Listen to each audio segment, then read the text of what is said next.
سجدے کی اہمیت. قرآن مجید میں سجدہ کرنے کا حکم ہے. فاسجدوا للہ واعبدوا، تو اللہ کو سجدہ کرو اور اس کی بندگی کرو. نبی صلی اللہ علیہ وسلم کو سجدہ کرنے کا حکم ملا. وَمِنَ اللَّيْلِ فَاسْجُدْ لَهُ وَسَبِّحْهُ لَيْلًا طَوِيلًا، اور رات کے کچھ حصے میں پھر اس کے لیے سجدہ کرو اور لمبی رات تک اس کی تسبیح کرو. یعنی آپ کو دیر تک تسبیح کا حکم دیا گیا، یعنی نماز کے اندر. ایمان والوں کو سجدہ کرنے کا حکم ہے. اے لوگو جو ایمان لائے ہو، رکوع کرو اور سجدہ کرو اور اپنے رب کی عبادت کرو اور نیکی کرو تاکہ تم کامیاب ہو جاؤ. تو سجدہ کامیابی کی ضمانت ہے. کامیاب ہونے کے لیے سجدہ ضروری ہے. سجدہ اللہ سبحانہ وتعالیٰ کا حق ہے، یہ بندگی کی انتہا ہے. کیا وہ اللہ کو سجدہ نہ کریں جو آسمانوں اور زمین میں چھپی چیزوں کو نکالتا ہے اور جانتا ہے جو تم چھپاتے ہو اور جو تم ظاہر کرتے ہو.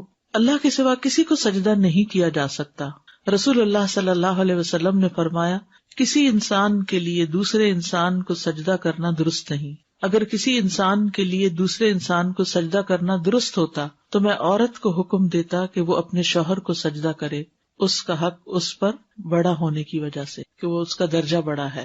بہت سے لوگوں کو یہ بات پسند نہیں آتی، لیکن یہ ایک حقیقت ہے، اور جو چیز حقیقت ہے اس کو تسلیم کر لینے میں ہی انسان کی بھلائی ہے. حقیقت کیا ہے کہ اللہ نے عورت کے مقابلے میں مرد کو زیادہ فزیکلی بھی مضبوط بنایا ہے، مینٹلی بھی زیادہ مضبوط بنایا ہے. ایکسیپشنل کیسز ہو سکتے ہیں، یعنی کوئی مرد بیمار ہے، کمزور ہے، اور عورت جو ہے اس کے مقابلے میں زیادہ صحت مند، طاقتور ہے، لیکن پھر بھی اللہ نے جو عمومی انداز کی بات ہے اس میں مرد کو عورت کے مقابلے میں فزیکلی، مینٹلی امپورٹینس دی گئی ہے، یعنی زیادہ اس کو صلاحیت دی گئی ہے. اسی طرح شادی شدہ زندگی میں بھی شوہر کو گھر کا قوام بنایا گیا ہے اور عورت کو اس کا مددگار بنایا گیا، یعنی ایک بادشاہ اور ایک ملکہ کا جو کانسیپٹ پایا جاتا ہے عام طور پر. تو اس میں جب ایک عورت اس بات کو قبول کر لیتی، ایکسپٹ کر لیتی کہ ایسا ہے، دس از اے فیکٹ، اور پھر قرآن نے جو ایک اور وجہ بتائی، وَبِمَا أَنفَقُوا مِنْ أَمْوَالِهِمْ، کہ وہ اپنے مالوں میں سے خرچ کرتے ہیں. تو مال کمانا ایک مشکل کام ہے، محنت طلب کام ہے، جس کے لیے آپ دیکھیں کہ باہر کی دنیا میں، یعنی گھر سے باہر جو بھی ہم دیکھتے ہیں، بعض اوقات سخت سردی میں کام کر رہے ہوتے ہیں، بعض مرد مزدوری، یعنی ہر مرد کسی A1 کلاس آفس میں کام نہیں کر رہا ہوتا. تو چند لوگوں کے حصے میں آتا ہے کہ انہیں ورکنگ انوائرمنٹ بہت کمفرٹیبل ملے، ورنہ بہت سے کام سخت تھکا دینے والے ہوتے. تو اب اگر ایک شخص گھر سے نکلتا ہے اور سارا دن تھکا دینے والا کام کر کے گھر لوٹتا ہے، اور گھر میں نہ اس کی کوئی عزت ہے، نہ اس کو وقت پہ کھانا ملتا ہے، نہ اس کو کوئی سپورٹ ملتی ہے، نہ اس کی کوئی قدر کرنے والا ہے، نہ اس کو کوئی پوچھنے والا ہے، تو آپ دیکھیے کہ ایسا شخص جو ہے کتنا مسکین ہے پھر. اور ایسی عورت جو مرد سے اپنے حقوق تو سارے وصول کر لے اور اس کو کچھ دینے کو تیار نہ ہو، تو پھر اللہ کی نگاہ میں پسندیدہ نہیں ہے. یہاں ایک بات تو سجدے کی ہو رہی ہے، لیکن اس کے ساتھ ساتھ ہمارا دین صرف حقوق اللہ کی نہیں، عموماً حقوق اللہ اور حقوق العباد ساتھ ساتھ آتے ہیں. والدین کو سجدے کا حکم نہیں دیا گیا، اور دیا تو شوہر کو بھی نہیں دیا گیا. اگر دیا جاتا تو شوہر کے لیے دیا جاتا. تو یہ دراصل کیوں کیا گیا؟ کیونکہ اللہ ہی نے مرد کو پیدا کیا نا. اللہ سے بڑھ کے مرد کی نفسیات کو کون سمجھتا ہے کہ مرد کن باتوں سے انکریجڈ ہوتا ہے اور کن باتوں سے وہ گھر میں سکون لاتا ہے. وہ ہوتا ہے اس کو اہمیت دینا، اس کی اہمیت کو قبول کر لینا.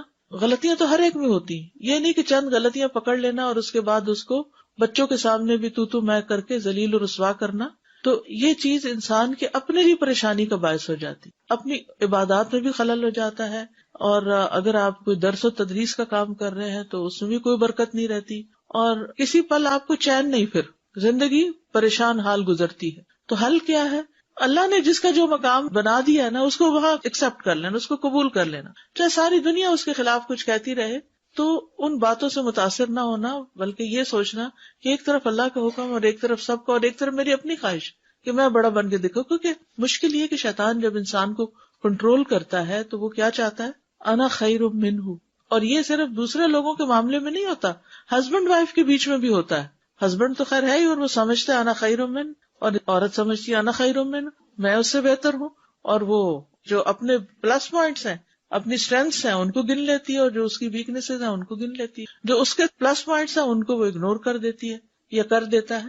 تو اس سے پھر کبھی بھی ازدواجی زندگی خوشگوار نہیں ہو سکتی. تو ہسبینڈ کو بطور ہسبینڈ ایکسپٹ کرنا، اس کی تعریف کرنا. اور آپ دیکھیے کہ ہسبینڈ کو شاید دنیا میں کسی چیز سے اتنی خوشی نہ ملے جتنی اس کی بیوی کے کمنٹ سے کہ تم کمال کے انسان ہو، تم بہت اچھے انسان ہو، تم جیسا تو کوئی دیکھا ہی نہیں، کر کے تو دیکھیے. کیونکہ ہم کیا کرتے ہیں، اپنے باپ کو تو با کمال بتاتے ہیں اور اس کا مقابلہ ایک ینگ انسان سے کرتے ہیں جو ابھی وہاں تک نہیں پہنچا. بچپن میں تو سن تمیز ابھی ہے ہی نہیں، پتہ ہی نہیں باپ پیار کرتا ہے وہ کیا ہے کیا نہیں، ہم تو اچھا ہی سمجھتے ہیں اس کو.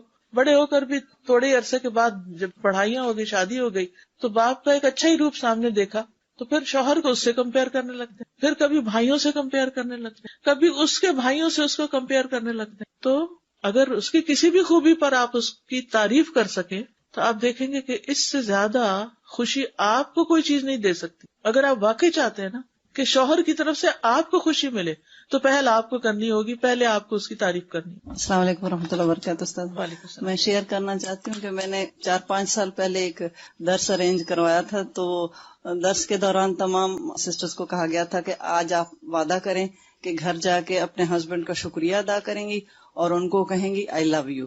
آپ یقین کریں استاذہ، دوسرے دن میرے ہسبینڈ کو سب نے فون کیا، پلیز بھابھی کو کہیں کہ اس طرح کے درس روزانہ رہیں گے. گھروں میں چین آ رہا ہے کیونکہ دیکھیے ہر انسان ریکگنیشن چاہتا ہے. یہ انسان کے اندر ایک فطری سی خواہش ہے کہ وہ جیسا بھی ہے نا اسے ایکسپٹ کیا جائے. اب اگر کسی کے اندر کمزوری ہے یا کسی کے اندر خوبی ہے تو رکھی تو اللہ ہی نے ہے نا.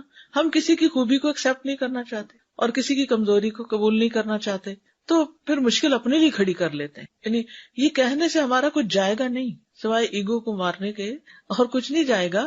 لیکن یہ ہے کہ اس سے ریٹرن آپ کو اچھا ملے گا. استاذہ، آج کل اگر بچیوں کو یہ بات سمجھائی جائے تو وہ کہتی ہیں ہسبینڈ اس لائق نہیں ہے، کہ اتنی ان کی ہم جو تعریف کریں گے وہ جھوٹی ہوگی. جی، ان سے کہے کہ برے سے برے انسان میں بھی کوئی نہ کوئی خوبی ہوتی ہے، وہ تلاش کرو، وہ خوبی تلاش کریں. ہم وہاں ہینڈز اپ کر دیتے کہ ہم نہیں تلاش کر سکتے. اگر سمجھے کہ ہے ہی نہیں اس میں تو پھر ہماری نگاہوں کا قصور ہے. یہ ہو ہی نہیں سکتا. اللہ نے کسی چیز کو پیور ایول نہیں بنایا. کہتے کوئی ماں باپ اپنی بچی کے لیے کوئی ایسا شخص تو نہیں پسند کریں گے اللہ ہی کہ بچی خود ہی کر لے، کہ جو بالکل ہی زیرو ہو، بالکل اس میں کچھ بھی نہ ہو. رشتہ دیکھتے ہوئے آخر کچھ نہ کچھ تو دیکھتے ہی ہیں، اور کوئی نہ کوئی چیز ہمیں انسپائر کرتی ہے، تبھی ہم ہاں کرتے ہیں نا. تبھی ہم کہتے ہیں کہ قبول ہے، تو اس وقت قبول کر لیا اور بعد میں ریجیکٹ کر دیا. السلام علیکم. جو ہمارا دور تھا استاد وہ تو ہمیں معلوم ہے ہم نے کیسے گزارا، مگر میری بچی ہے اس کی شادی ہوئی اور اس کے میاں آئے امریکہ سے. اب ماشاءاللہ 4 سال ہو گئے یہاں آئے ہوئے، 4 بچوں کے وہ باپ ہے اور ماں ہے. میں نے ان سے ایک بات سیکھی، خاص طور سے اپنی بیٹی سے. اگر کوئی پرابلم ہوتی نا ان دونوں میں آپس میں کوئی نہ کوئی بات ہوتی ہے تو وہ پہلے میرے ساتھ ہی رہتے تھے، تو وہ ہمیشہ اپنے بیڈ روم میں چلے جاتے تھے اور دروازہ بند کر لیتے تھے. اس کے بعد آدھا گھنٹہ ہم مطلب ان کی شکل نہیں نظر آتی تھی. جب وہ واپس آتے تھے نکلتے تھے دونوں کمرے سے تو خوش ہوتے تھے. تو میں اس کو بولتی تھی صبا کیا کرتی ہو نا، تو وہ کہتی مما that's not your problem, we have learn from your mistakes. اور مجھے بہت اچھی لگی اس کی بات. بالکل.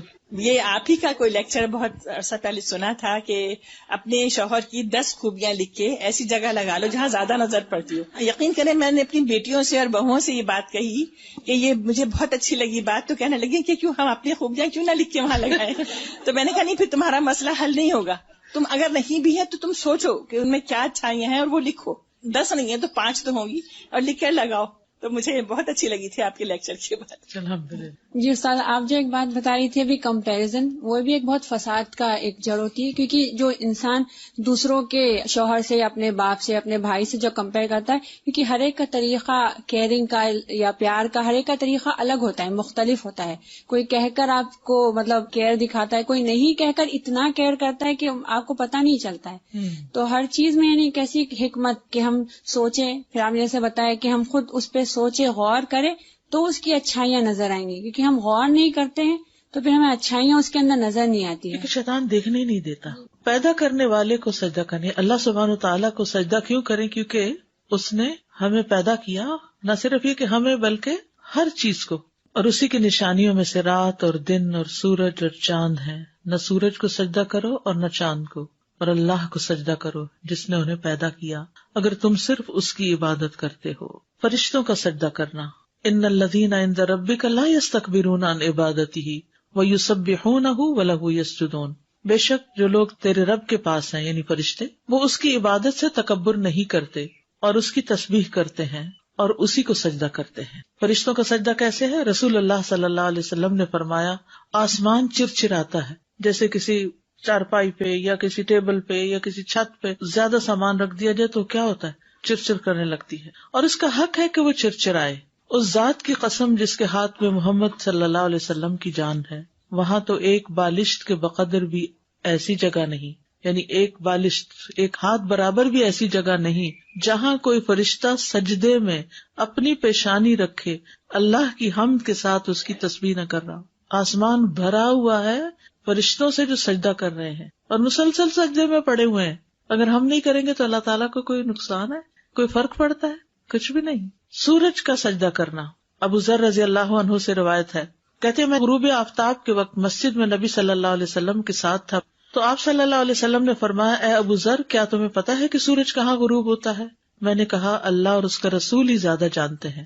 آپ نے فرمایا بلا شبہ سورج چلتا رہتا ہے حتیٰ کہ عرش کے نیچے سجدہ کرتا ہے، یعنی اس کی ڈائریکشن میں آ جاتا ہے۔ والشمس تجری لمستقر لها ذلك تقدیر العزیز العلیم۔ پھر پودوں اور درختوں کا سجدہ کرنا، اور بغیر تنے والے پودے جو بیلے ہوتے ہیں زمین پہ پھیلے ہوئے اور درخت سجدہ کر رہے ہیں، سائے بھی سجدہ کرتے ہیں۔ وَلِلَّهِ يَسْجُدُ مَن فِي السَّمَاوَاتِ وَالْأَرْضِ طَوْعًا وَكَرْهًا وَظِلَالُهُمْ بِالْغُدُوِّ وَالْآصَالِ، اور آسمانوں اور زمین میں جو بھی ہے اللہ ہی کو سجدہ کر رہا ہے، خوشی اور ناخوشی سے، اور ان کے سائے بھی پہلے اور پچھلے پہر صبح و شام سجدہ کرتے ہیں، جانور بھی سجدہ کرتے ہیں۔ وَلِلَّهِ يَسْجُدُ مَا فِي السَّمَاوَاتِ وَمَا فِي الْأَرْضِ مِن دَابَّةٍ وَالْمَلَائِكَةُ وَهُمْ لَا يَسْتَكْبِرُونَ، اور اللہ ہی کے لیے سجدہ کرتی ہے جو چیز آسمانوں میں ہے اور جو زمین میں ہے، کوئی بھی چلنے والا جانور ہو اور فرشتے بھی، اور وہ تکبر نہیں کرتے۔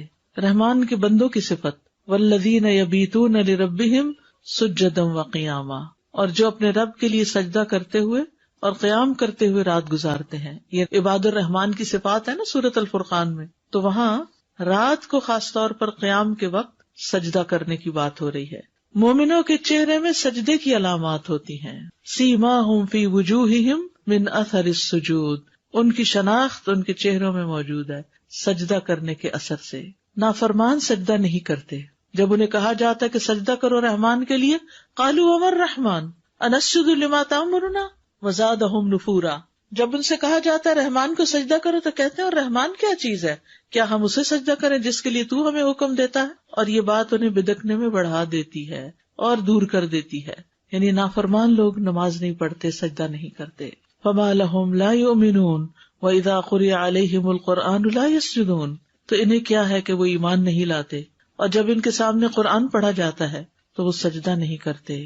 قیامت کے دن وہی سجدہ کر پائیں گے کہ جو دنیا میں اللہ کو سجدہ کرتے ہیں، پھر وہ اپنا سر سجدے سے اٹھائیں گے اور اللہ سبحانہ تعالیٰ کو دیکھیں گے، اور باقیوں کے سجدے کی اجازت نہیں دی جائے گی، ان کی پشت تختے کی طرح ہو جائے گی، جب بھی سجدہ کرنا چاہیں گے پیٹھ کے بل گر جائیں گے۔ سجدے کی فضیلت، معدان بن ابی طلحہ یامری سے روایت ہے، کہتے ہیں کہ میں رسول اللہ صلی اللہ علیہ وسلم کے آزاد کردہ غلام ثوبان سے ملا، اور میں نے عرض کیا کہ آپ مجھے ایسے عمل کی خبر دیں جس کے کرنے سے مجھے اللہ جنت میں داخل کر دے، یا کہتے ہیں کہ میں نے کہا کہ مجھے اللہ کے نزدیک سب سے پسندیدہ عمل کے بارے میں خبر دیں، اور وہ خاموش رہے۔ میں نے پھر پوچھا تو وہ خاموش رہے۔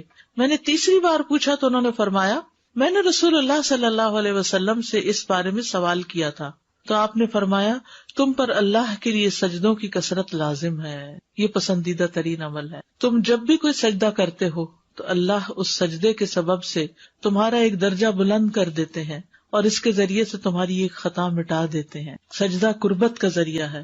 کلا لا تطعہ واسجد واقترب، ہرگز نہیں اس کا کہنا نہ مانو، سجدہ کرو اور بہت قریب ہو جاؤ۔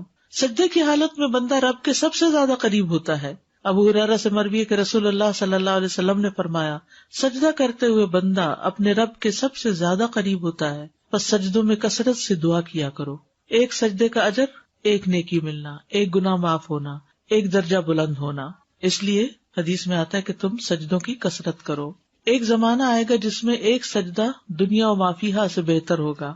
ابو ہریرہ رضی اللہ عنہ سے روایت ہے، انہوں نے کہا کہ رسول اللہ صلی اللہ علیہ وسلم نے فرمایا اس ذات کی قسم جس کے ہاتھ میں میری جان ہے، عنقریب ابن مریم تمہارے درمیان ایک عادل حاکم کی حیثیت سے نازل ہوں گے، وہ صلیب کو توڑ ڈالیں گے، خنزیر کو قتل کریں گے اور جزیہ موقوف کر دیں گے۔ اس وقت مال و دولت کی فراوانی ہوگی، حتیٰ کہ اسے کوئی بھی قبول نہیں کرے گا، اس وقت ایک سجدہ دنیا اور جو کچھ اس میں ہے اس سے بہتر ہوگا. یعنی کس لحاظ سے بہتر ہوگا؟ ایک تو یہ کہ جب ہر طرف امن امان ہوگا تو انسان کو سب سے زیادہ سکون سجدے کے اندر ہی آئے گا. اور ویسے بھی عیسیٰ علیہ السلام کا آنا کس بات کی علامت ہے؟ قریب ہے قیامت. تو انسان کو جب موت اور قیامت یاد آتی ہے تو پھر انسان سجدہ زیادہ اچھی طرح کرتا ہے، کیونکہ اگر سجدے میں قبر یاد آ جائے تو سجدے سے سر اٹھانے کو دل نہ چاہے. کثرت سجود نبی صلی اللہ علیہ وسلم کی رفاقت کا باعث ہے جنت میں. ربیہ بن کعب اسلمی سے روایت ہے کہ میں رات رسول اللہ صلی اللہ علیہ وسلم کے پاس گزارتا تھا. آپ کے وضو اور استنجا کے لیے پانی لایا کرتا تھا. آپ نے ایک دن مجھ سے فرمایا مانگو، تو میں نے عرض کیا میں جنت میں آپ کے ساتھ رہنا چاہتا ہوں. آپ نے فرمایا اس کے علاوہ کچھ اور؟ میں نے عرض کیا بس یہی. تو آپ نے فرمایا تو اپنے معاملے میں سجدوں کی کثرت کے ساتھ میری مدد کرو، اگر وہاں بھی ساتھ رہنا چاہتے ہو تو پھر نوافل زیادہ پڑھو. نبی صلی اللہ علیہ وسلم سے ملاقات کے لیے سجدوں کی کثرت. ابو فاطمہ رضی اللہ عنہ کہتے ہیں کہ مجھے اللہ کے نبی نے فرمایا اے ابو فاطمہ اگر تم مجھ سے ملاقات کرنا چاہتے ہو تو سجدوں کی کثرت کر دو، یعنی قیامت کے دن آپ کا قرب پانے کے لیے. تو گویا سجدہ اللہ کا قرب پانے کے لیے بھی اور سجدہ رسول اللہ صلی اللہ علیہ وسلم کے قریب ہونے کے لیے بھی. سجدے کی جگہ پر آگ حرام ہوگی، یعنی اگر کوئی شخص اپنے کسی دوسرے برے عمل کی وجہ سے جہنم میں چلا بھی گیا تو پھر جب ان کے بارے میں حکم ہوگا کہ انہیں جہنم سے نکال لیا جائے تو فرشتوں نے پہچانیں گے ان کے سجدوں کی جگہ کی وجہ سے کہ جن کو آگ نے نہیں چھوا ہوگا، کیونکہ سیماہم فی وجوہہم من اثر السجود، یعنی سجدے جو ہیں یہ مومن کی نشانی ہے، ایمان کی، اسلام کی. نشانات سجود کے علاوہ